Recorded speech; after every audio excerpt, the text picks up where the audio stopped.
All right, home renovations. There's always a crack in the ceiling. And we were like, why does it keep cracking?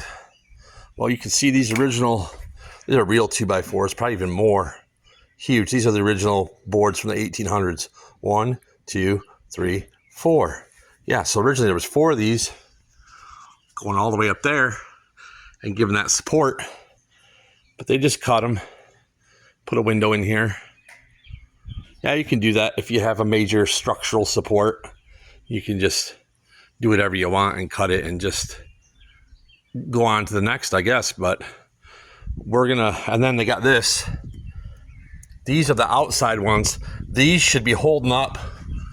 Hopefully there's a header up there and the weight would come down on these, but you can see there's nothing there, folks. That's why you gotta do it yourself, because this is the type of shit people do. And here's what we find upon further inspection. Let's get a light going. Do you think there's a header? Hell no. It's about, I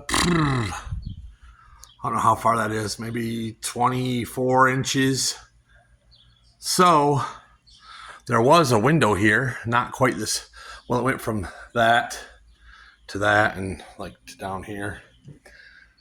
But you can see, I don't know if you can, you can't really see that because it's been fixed many times, but right there is a line, crack, crack, crack, crack, and it's kind of been patched many times, but that crack corresponds to this corner all the way. So the moral of the story is,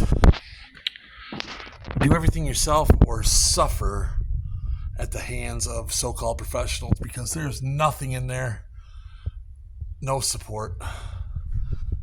Who would have thought?